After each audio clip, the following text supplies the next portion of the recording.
We hold these truths, a reverent review of the U.S. Constitution by Patton McDonald.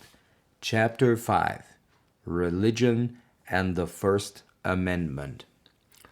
Since at least the late 1940s, Americans have been increasingly told that there is a wall of separation between religion and government.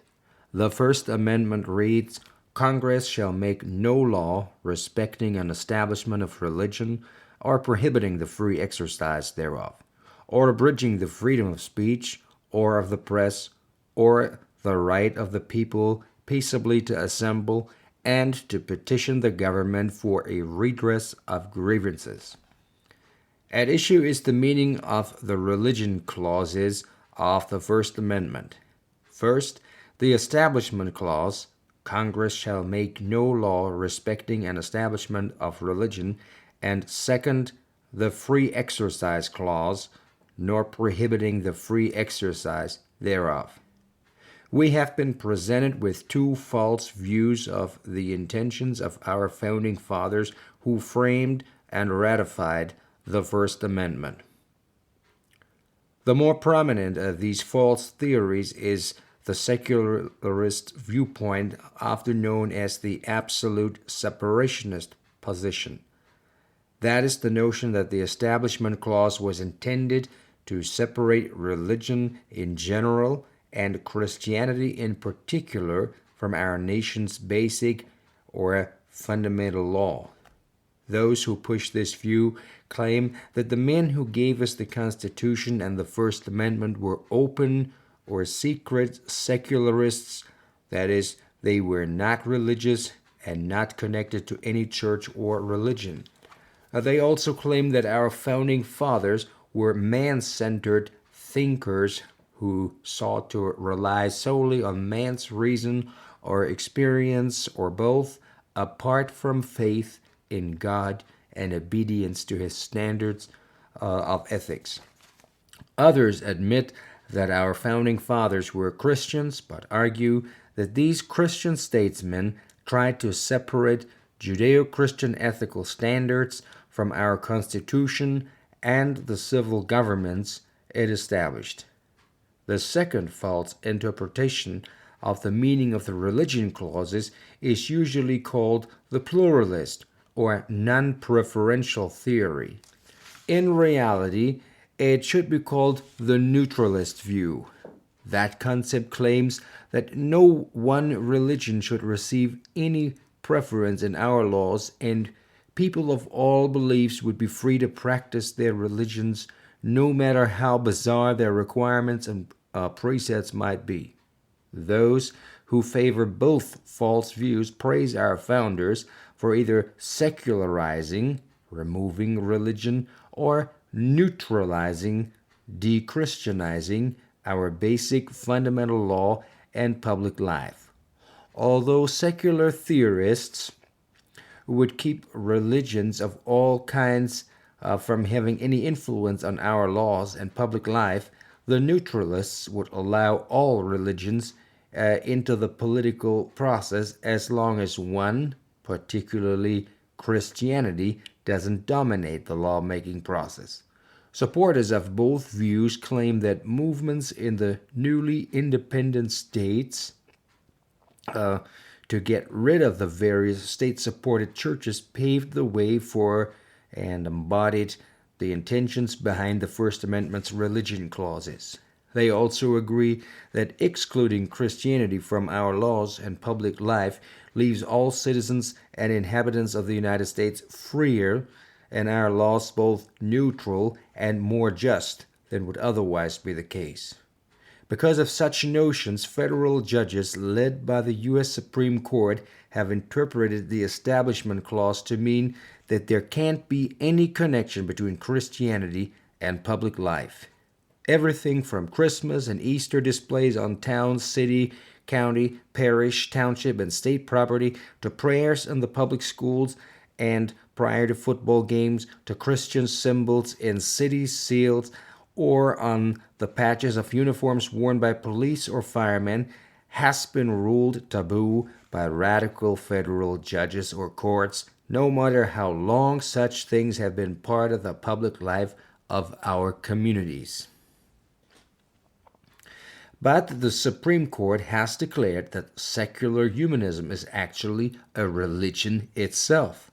That is, the doctrine that God is at best irrelevant and that man has evolved from the blind working of chance on slime, and that man must create his own meanings and values apart from the Bible, the do your own thing concept. In effect, then, federal rulings have promoted the religion of secular humanism in the public schools. How? It has, number one, banned the Bible as the authoritative revealed Word of God. Number two, forbidden the teaching of creation science theory alongside of the theory, and it is a theory, of evolution. Number three, proscribed even the posting of the Ten Commandments on public school property. And number four, rendered decisions that leave government and public school officials free to ban the Bible, Christ, and Christianity from all textbooks, classroom materials, and school ceremonies. Amazingly enough, the High Court has done this and more by falsely claiming that it was the intention of our founding fathers to cut off Christianity from our basic fundamental law, the Constitution, and public life. It's evident from looking at the impact of Christianity on our ethical, legal, political, and governmental traditions as listed in the accompanying bibliography that both false theories represent a radical break with the traditional religious and ethical roots of our Constitution. Yet, a summary of a much larger body of evidence will show how wrong and contrary both theories are to the facts concerning the relation between religion and government on both the state and federal levels in early America. But first, it's necessary to think about the meaning of the term religion and the claim of neutrality asserted by the false theories of secularism and neutralism. Laws not neutral. Every philosophy of man, every religion is in fact based on assumptions about the nature of things taken on faith by those who believe a given religion or philosophy. Men naturally want to replace God's standards of reality, law, and ethics with their own man-made standards, Genesis 3-5, and their own religious philosophy. Even those who won't publicly admit this still must acknowledge the finite or limited nature of man. Neither collectively nor individually is man omnipotent, having power over all things, omnipresent, present everywhere at the same time, or omniscient, knowing all things. Since he doesn't have power over all things, he can't control all things, and therefore cannot know all things. And since man cannot know all things on his own, he must necessarily accept certain fundamental assumptions on faith. For example, the atheist can't know on his own that there is no God, and the agnostic isn't self-sufficient enough to know that man can't know that God exists. In fact, the man who denies God can't even have any basis to be confident that he knows anything. Men assume they can know certain things or a lot of things about the world and life apart from God. That's one reason why the world has so many philosophies and religions. But men do take unprovable fundamental assumptions on faith.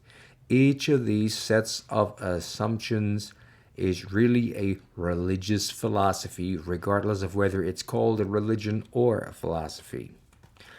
When men pass laws and ordinances under any type of civil government, they do nothing less than enact laws which are products of their own religious philosophies. Law, by its very nature, commands men to do or not do certain things. So all laws contain ethical teachings or views.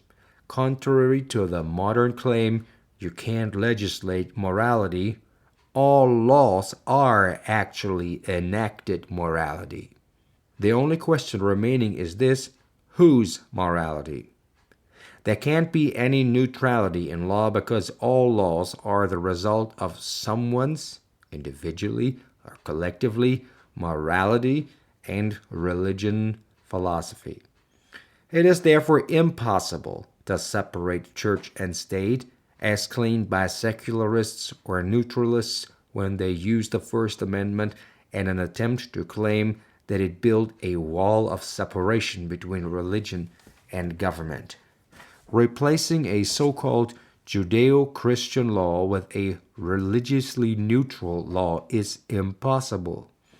In reality, such a replacement is really de-Christianizing of government.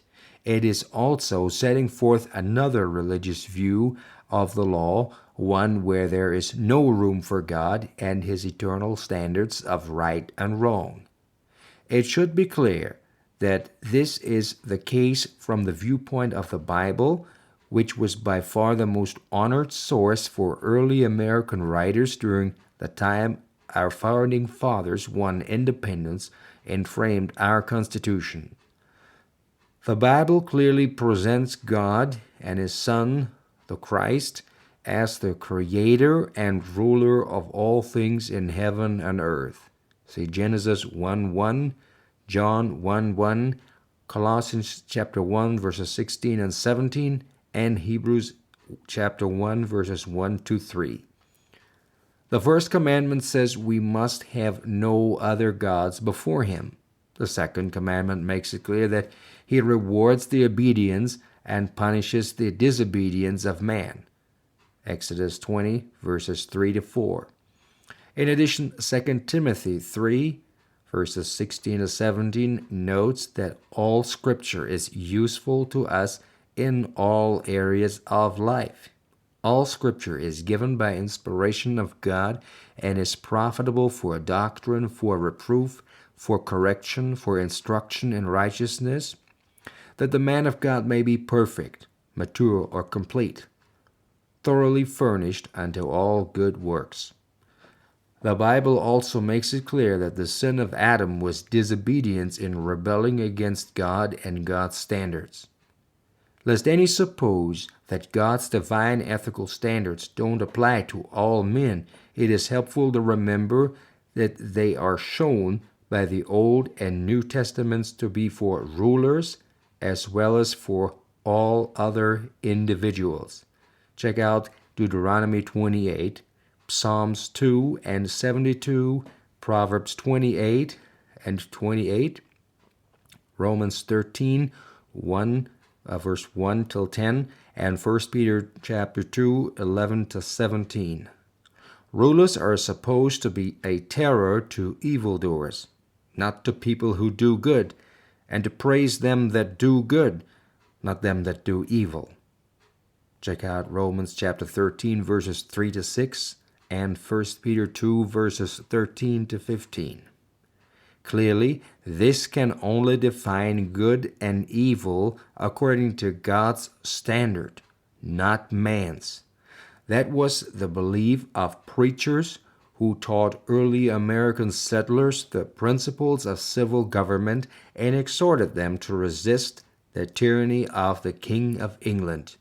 So believed the Christian statesmen and citizens who won our independence and gave us our state and federal constitutions. But those who designed our Constitution and preserved our Christian legal traditions were naive. They knew that there were men and nations that rejected Judeo-Christian ethics and legal standards. As a matter of fact, James Madison used the biblical imagery of darkness to describe the ethical and religious beliefs of non-Christian nations and looked forward for the light of Christianity illuminating all of them. That was in his famous Memorial and Remonstrance against Religious Assessments. Madison and the other founding fathers who gave us the Constitution knew that Christian ethical and legal standards are different from those of non-Christian philosophies. In writing our Constitution, they tried to preserve the Christian ethical and legal standards in our nation and in their own states, not destroy them. If our founding fathers had intended to make our basic law secular or religiously neutral, they would have intended to foment a legal revolution against Christianity or produced such revolution out of ignorance. It should be clear that if the religion clauses of the First Amendment were supposed to convert our laws to secularism or neutrality, then the First Amendment would have overthrown and contradicted the Constitution's own declaration of the Lordship of Christ. It would also have repealed the views of the groups of statesmen who gave us that document. If they did it ignorantly, they are not worthy of praise.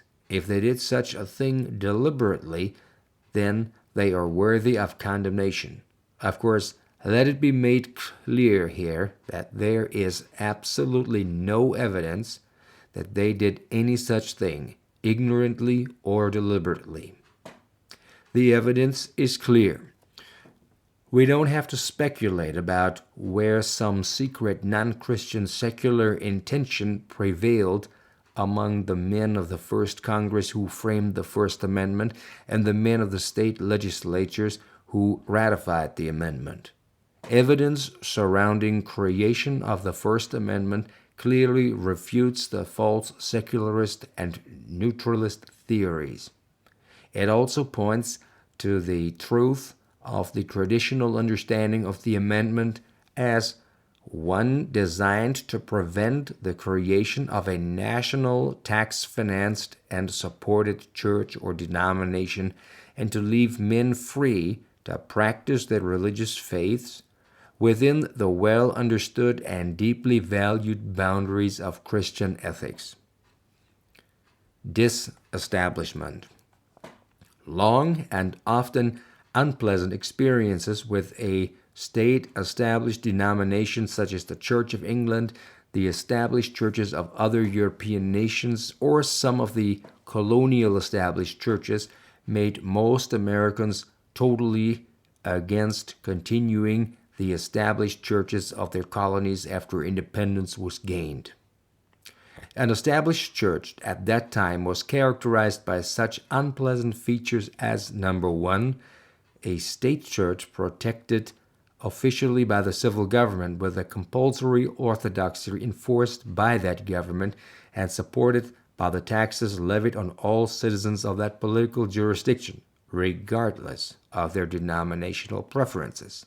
Number two, the exclusive right of the state church to hold public worship services, evangelize, perform valid marriages and burials, and as a church, educate children. And number three, only members of the state church being eligible to vote, to hold public office, and to engage in certain professions.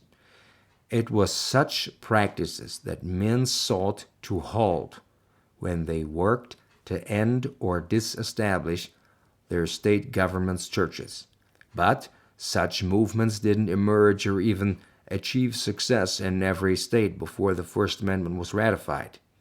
And it is worth noting at the point that the First Amendment referred solely to the federal government, specifically the Congress. Congress shall make no law. The First Amendment should be considered as a limit on Congress, that is, the federal government, and not on individuals, the states, and their political subdivisions such as towns and counties. For example, the Congregational Church was not disestablished in Connecticut until 1818, and in Massachusetts until 1833, more than 50 years after ratification of the First Amendment. Although the precepts of those two churches weren't as restrictive as other state churches, The mere existence of them for so long after the First Amendment was ratified makes it clear that the First Amendment did not apply to the states. In fact, the idea of disestablishment was not held unanimously by all Americans at the time the First Amendment was framed and subsequently ratified. In no state was a successful movement for disestablishment dominated by deists, Unitarians, rationalists, agnostics, atheists, or adherents to any non-Christian philosophy. Very few even significantly influenced the movements. Thomas Jefferson, who is famous for his role in the disestablishment effort in Virginia, was an Anglican who served in his local church vestry. Disestablishment received most of its leadership and support from Christian individuals and groups just before or after ratification of the Constitution and Bill of Rights. In most cases, they were the dissenting or non-established denominations. But in Virginia and Connecticut, it also came from members of the state-established church. In no state was the movement for disestablishment launched on the basis of non-Christian, much less anti-Christian, secularist, or neutralist arguments. In every state, the argument for disestablishment was founded on Judeo-Christian arguments. It was argued that an established church and all its restrictive practices were contrary to the teachings of the Bible and that freedom of religion would be good for Christianity. This was the theme of Madison's often misquoted memorial and remonstrance against religious assessments. Disestablishment was intended to be consistent with and good for Christianity. Current advocates or propagandists for the false, neutralist, or secularist theories misquote leaders of the state disestablishment movements out of context. Thus, statements by ministers such as Isaac Backus and John Leland, or by founders Thomas Jefferson and James Madison against the state church, are made to appear as if they wanted to de-Christianize the nation's public life, laws, and civil governments. But just the contrary is found to be the case when all their words on the issue are scrutinized. A related trick of neutralist and secularist theorists is to present disestablishment in the individual states as requiring not merely an end to state financing and control of one church, but as mandating an end to all governmental preference for Christianity as a whole, as a set of legal and ethical standards. Thus, disestablishment is presented as the secularization or neutralization of all laws and of that state's government.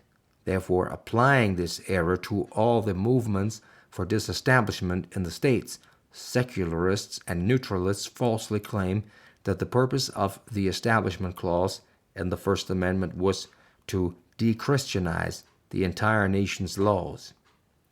The facts show that this viewpoint is totally false. First, the states that had not ended their legal and financial support for their state-established churches before and during the ratification process couldn't have formed any precedent for a secular or neutral First Amendment. But in the states that had disestablished their state churches, Christianity was the accepted unofficial religion, although no denomination was favored over another. Even Virginia and Rhode Island had fundamentally Christian laws. Let this be clear. In no state did disestablishment of its Christian denomination mean that the state would cease to look with favor on Christianity in general.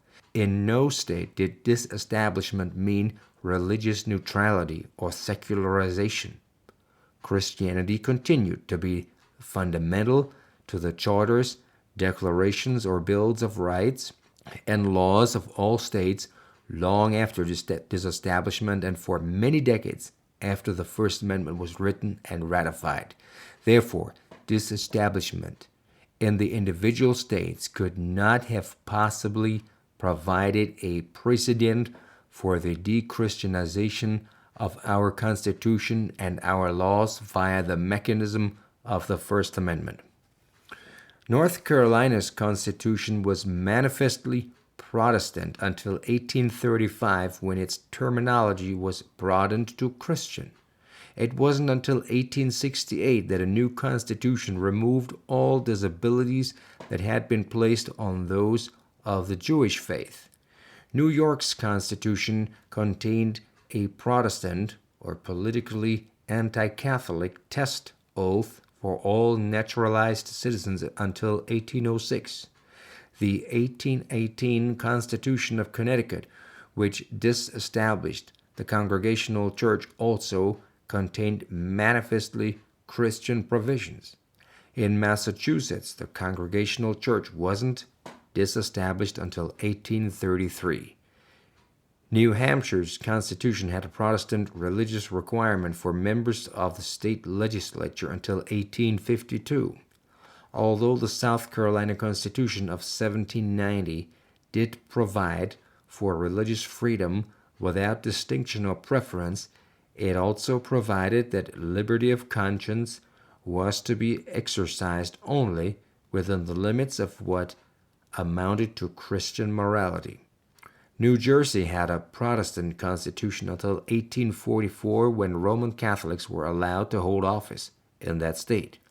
The 1792 Constitution of Delaware abolished religious test oaths for state offices, but also implicitly made it clear that all men owe their rights to God, have a duty to worship Him, and have a duty to maintain piety and morality for the good of the community, as well as to fulfill their obligation to God. Under pressure from the Jewish people of Philadelphia, the Pennsylvania Constitution of 1790 omitted the religious requirements for electors and the requirement that members of the State House of Representatives believe in the divine inspiration of the New Testament. But the Pennsylvania Constitutions of 1790, 1838, and 1873 required that office holders acknowledge the being of God and a future state of rewards and punishments, and preserved the 1700 law that penalized blasphemy of Almighty God, Christ Jesus, the Holy Spirit, or the Scriptures of truth. A 1781 law passed under the authority of the Maryland Constitution of 1776 required a Christian test oath for public office until 1826, when a new law permitted Jewish people to hold public office in that state. Rhode Island's Charter of 1663 provided for religious freedom from the outset, but was a manifestly and militantly Christian document. It was not replaced by a new constitution until 1842, and even then, the same Christian principles were continued in the new constitution, though stated in briefer form. Even in much celebrated Virginia, full legal separation of the Episcopalian Church from preferred state support did not occur until 1840, long after the passage of Jefferson's famous 1784 Act establishing religious freedom. And the year after Jefferson's Act was passed, no less a Christian statesman than James Madison authored a Virginia law that punished Sabbath breakers. Clearly, Christianity continued to be fundamental to the constitutions and laws of the states long after the adoption of the First Amendment, as well as long after successful disestablishment moves occurred in the several states. Neutralists and secularists neglect to mention that the state governments continued to support Christianity in various ways from 1776 until long after the First Amendment was ratified. This was during and after the time that those same churches ended their established church ties. For example, they made land available to Christian denominations, groups, and educational institutions. Public funds were even provided to Christian educational institutions. States also provided tax exemptions to Christian denominations and their educational facilities. States aided financially with the construction of churches and church-related schools by allowing churches to conduct, of all things, lotteries for those purposes. Most states permitted or didn't forbid Christian ministers to serve in civil government positions. States conferred legal status on religious bodies through incorporation and still do. Paid chaplains were employed by governments in their conventions, legislatures, and armed forces. Christian preachers in the South as well as in New England gave election sermons to state militia groups, to state legislatures, and to governors. Laws against breaking the Christian Sabbath, Sunday, and blasphemy protected Christianity and were enforced by state courts. Governors frequently proclaimed days of fasting and prayer and thanksgiving to God. Even Virginia and Rhode Island participated in some of these state aids to Christianity during this period. Clearly, the cessation of legal preference and support for one Christian denomination over all others did not mean the end of state support for Christianity as a whole or to Christian denominations in general. The arrival of disestablishment movements and freedom of religion, as embodied in the First Amendment, didn't divorce Christianity from government. The connections between the two, not a wall, remained strong at the state level for many, many years after disestablishment and ratification of the First Amendment. The First Congress.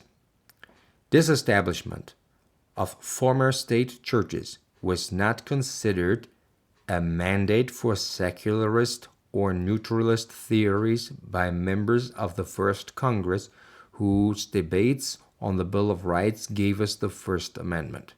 James Madison opened the debates by introducing a list of proposed amendments from which the First Amendment emerged. He listed 4 principles. Number 1, a declaration that the great rights of mankind are secured under the Constitution. Number 2, a limitation on the powers of the central government by accepting out of the grant of power those cases in which the government ought not to act or to act only in a particular mode. Number 3, promoting the tranquility of the public mind and the stability of government. Number 4, fulfilling the duty of a representative to his constituents. Number 4, fulfilling the duty of a representative to his constituents and honoring his promise to work for such amendments as they had proposed. Now, relativism, the denial of the existence of God-given moral absolutes, is fundamental to both secularism and neutralism. The diverse religions of man not only worship different gods, but also teach contrasting ethical or unethical systems and duties. Some permit prostitution and consumption of drugs or homosexuality. Some require or permit human sacrifice. Others make cannibalism legitimate, while others mandate so-called holy wars against offending unbelievers. The attempt to be neutral among all these conflicting doctrines and ethical demands requires a rejection of the Bible's teachings and a long leap into relativism, where nothing is right or wrong. Secularism, by its very nature, requires the same because an all-powerful God and his moral absolutes are antithetical to secularist dogma.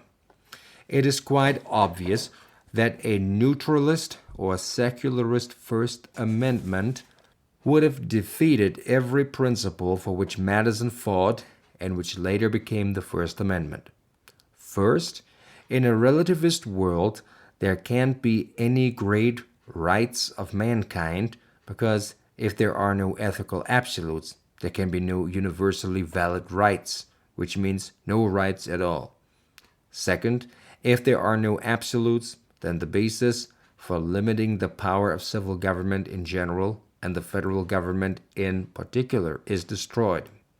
Third, the de-Christianization of our law required by neutralism or secularization would have made the federal government hostile to the Christian principles upon which the states' governments were established and set it in opposition to the predominant religion of the American people. Obviously, this would have destroyed domestic tranquility. Fourth, neither the people of Virginia nor the people of the United States as a whole wanted a religiously neutral amendment. They wanted an amendment that would protect religious liberty within a Judeo-Christian framework, but which would prevent the federal government from establishing its own giant denomination. The logic of Madison's principles points to an intention consistent with Judeo-Christian ethics and away from neutralism or secularism. The progress of the debate confirms this. One of the very first comments made in the House debate on the First Amendment was that it should not be open to misconstruction by the irreligious. Others seconded this point, and neither Madison nor anyone else objected. It is worth noting that after debate closed on the First Amendment, the House discussed a proposed amendment to exempt pacifist Christians from military services. After having made the list of amendments ready to be sent to the states for consideration, the House on September 25, 1789, voted unanimously to recommend a national day of Thanksgiving to go to President Washington. He made the proclamation shortly after receiving their request. The Federal Record. Perhaps the most compelling evidence for the traditional understanding of the religion clauses is found in the long and close connection between the federal government and Christianity in general. The majority of our founding fathers understood that the First Amendment was not intended to set up a legal revolution then or more than 200 years into the future. Without setting up a federal denomination financed and legally supported by the central government, they maintained a distinct preference for Christianity over all other religion philosophies. The first Congress arranged for a Christian service to be part of President Washington's inauguration, and for the Right Reverend Samuel Provost, the chaplain of Congress, to perform the service. It was held in St. Paul's Chapel, an Episcopal church. Washington gave the oath of his office with his hand on a Bible and closed his oath with the sincere, pious words, "So help me God," kissed the Bible, and delivered a manifestly Christian-oriented inaugural address. Though Washington was inaugurated before the First Amendment was written, its ratification didn't change anything. We have a rich tradition of Christian-oriented presidential inaugural addresses. Even the addresses of John Adams and Thomas Jefferson featured Christian rhetoric. The system of congressional chaplains designed by a committee of Christian statesmen, including James Madison, officially connected Christianity to the federal government without placing any one Christian denomination in an exclusively favored position. Congress also established a system of military chaplains and saw fit to place chaplains in hospitals, prisons, and other federal institutions. Both the House and the Senate authorized the use of their halls in the Capitol for Sunday worship services. Chaplains, or outstanding speakers chosen by the congressional chaplains, preach at these services, which were attended by our presidents, including Thomas Jefferson, members of Congress, and the public. The Marine Corps Band played the psalms, hymns, and other Christian music. Presidential proclamations, at the request of Congress, for days of thanksgiving in good times or of fasting, humiliation, and prayer in difficult times continued a Christian colonial and state tradition. The federal government entered into many treaties with various Indian tribes in which federal money or land was given to promote various Christian purposes, a parsonage, churches, missions, a Roman Catholic college, etc., among the Indians. They were all ratified by a 2/3 majority vote of the Senate after ratification of the First Amendment. In addition, regular congressional action with presidential approval spent money to support schools, missionaries, and religious teachings of many Christian denominations to civilize the Indians. The practice continued until 1896, at which time the federal government was spending more than $500,000 each year in gold and silver. Reenactment of the Northwest Ordinance of 1787 involved the federal government in the promotion of Christianity and Christian education to the new territories of the West. It set aside one section of each township for education and another section for religion because religion, morality, and knowledge being necessary to good government and the happiness of mankind, schools and the means of education shall forever be encouraged. The religion and religious education which Congress sought to encourage were, of course, Christianity. Christianity was basic to the ceremonies dedicating our national capital in Washington, D.C. and its various government buildings. Christian signs and symbols adorn the Capitol, the Washington Monument, and other public federal buildings.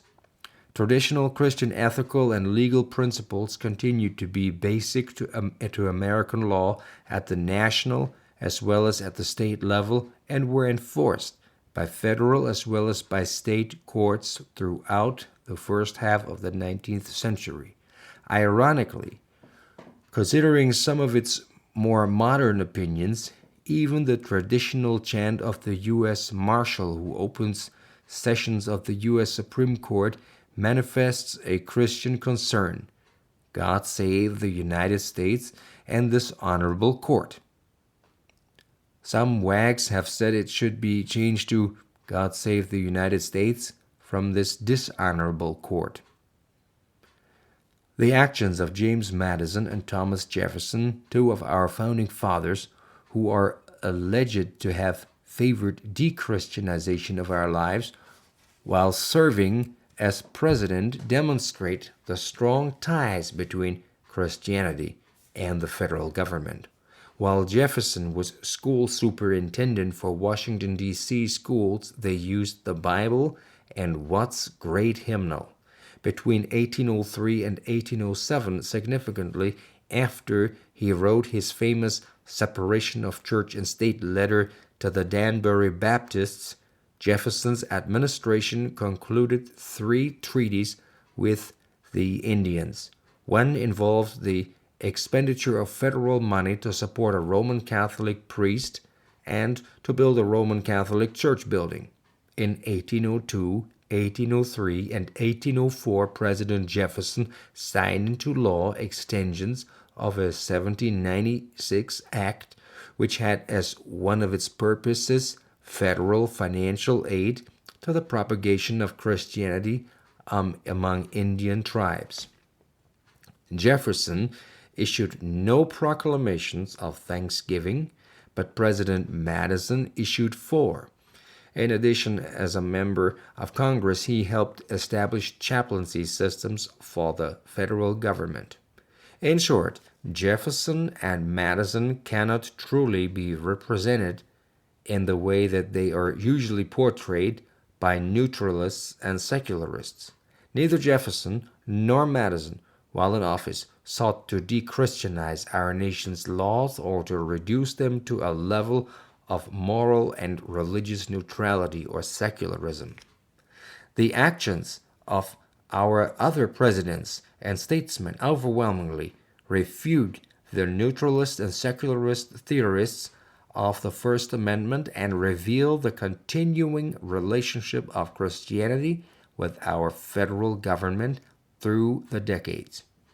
These statesmen framed and ratified the First Amendment, established and maintained the system of congressional, federal, and military chaplains, opened the halls of Congress to Christian services on Sundays and attended those services, approved treaties with Indians that gave federal money to support Christian missionary schools for the Indians, participated in the Christian ceremonies of presidential inaugurations and dedications of federal government buildings, and implicitly or explicitly approved the placement of Christian signs and symbols in or on those buildings.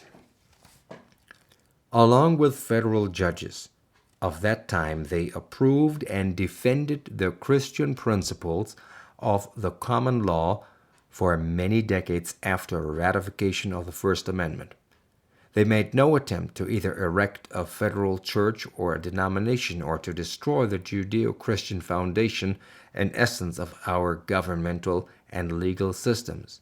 Their actions stand firm as continuing rebuke to those who would have us believe that the religion clause of the First Amendment were intended to de-Christianize our fundamental law or the operation of our national government.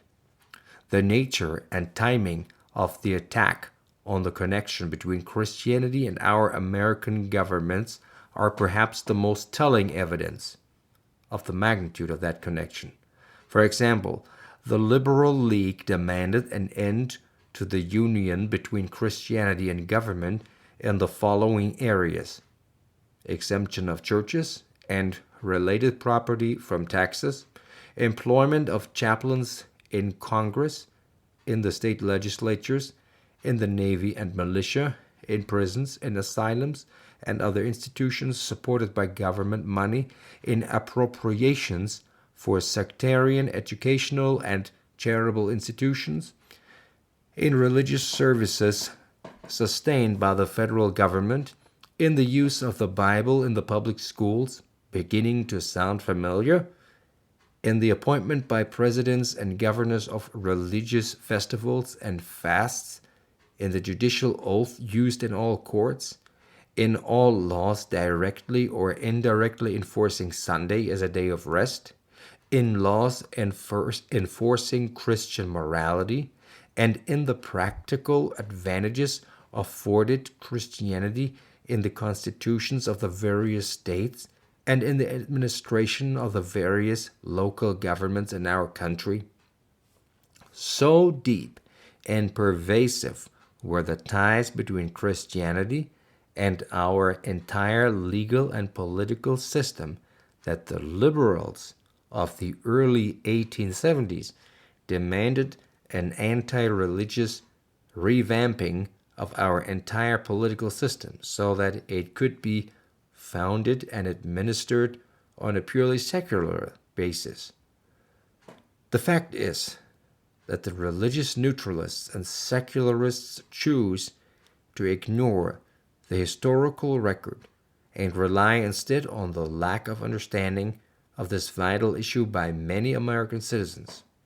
By and large, the national news media foster the viewpoint of the neutralists and secularists while ignoring the facts. Meaning of the religion clauses. The significance of all this evidence is very clear.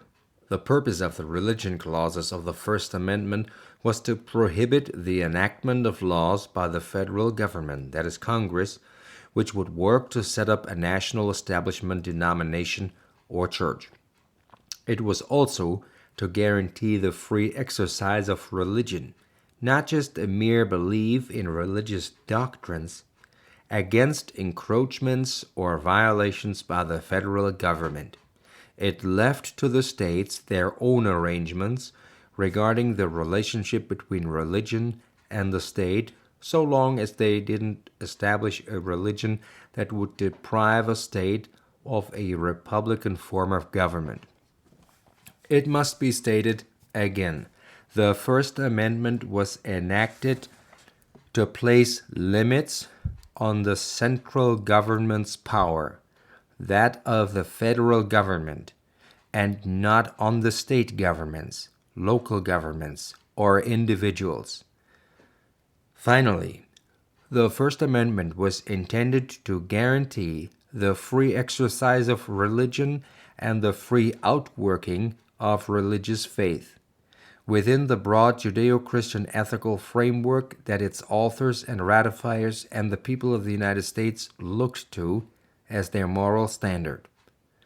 The First Amendment was not intended to de-Christianize our Constitution or our federal, state, or local governments, either by neutrality or secularism.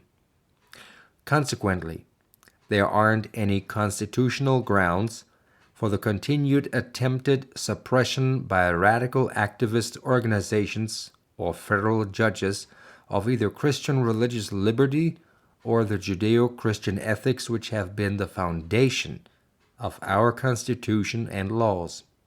Christians, classic constitutionalists, lovers of liberty, lovers of history, and lovers of truth have an obligation to teach the people of our nation and the world the truth about Christianity, the First Amendment, and our Constitution. They also have an obligation to rebuild the now badly damaged foundation of our beleaguered republic.